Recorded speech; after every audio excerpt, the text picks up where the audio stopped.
Hi, how are you? Superman Kev, 2001. So today we're going to be talking about emergency braking. I'm going to go through and show you what we would do on the motorcycle as we approach uh, the exercise, and I'll explain why we do what we do. So let's just get on with that.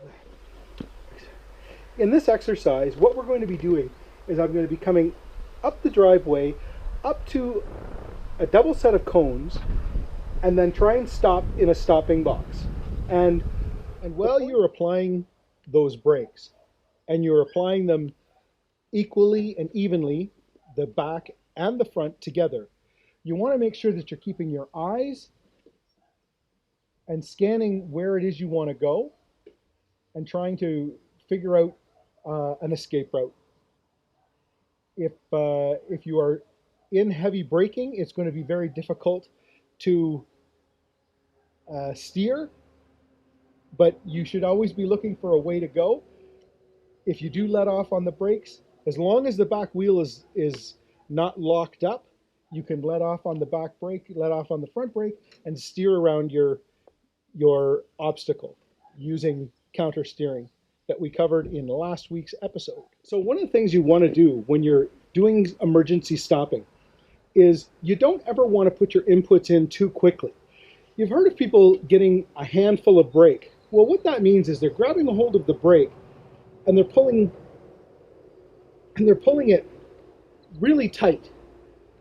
And what that'll do is it'll lock up your front tire, and although you may not go down immediately, you only have a split second to let it go if the wheel is stopped before the whole motorcycle will completely lose traction and you will end up on the pavement. So in order to do this properly, what you need to do whenever applying the brakes is use both brakes, the rear and the front, at the same time. And try to progressively add brake as you get closer to the point where you want to stop. And do it as quickly as you can without locking up the wheels. This motorcycle has got anti-lock brakes, which is a big asset when trying to stop the bike quickly, because it kind of takes the dummy out of it. If you grab a hold of a handful of front brake, it won't allow the front brake to completely lock up. So there's less chance of you putting the bike down. If you end up locking up the back wheel, that's okay. Lock up the back wheel. Don't let go. Keep the back wheel pinned, and then progressively add front brake.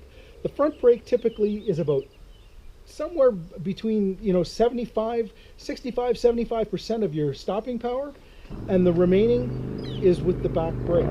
So you want to get good at using your front and back brake together and applying them. So you want to get used to doing that over and over again. My suggestion is to do this exercise and do it over and over and over again until you get it so it's second nature, so that this is not the first time you have to do it. With that, let's get out on the course here and see what we can't do. Now you've stopped. It's really important to do a shoulder check to make sure that you have no cars around you before you continue on, or you might have to get out of the way.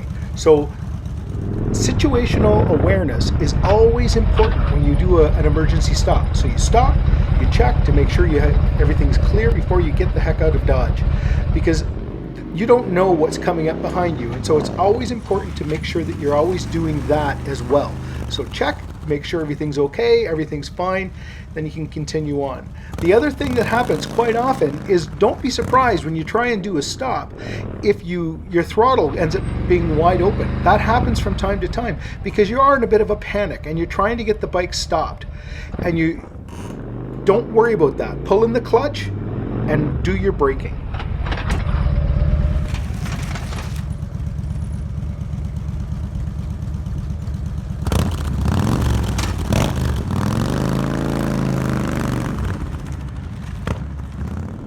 I can't stress how important it is to try this in a parking lot and to practice and get used to how this feels, because you do not want this to be the first time that you've ever had to stop suddenly when you get into a situation, if you know what's going to happen and you've done it before, it's not going to be as scary and you're going to be much better at it.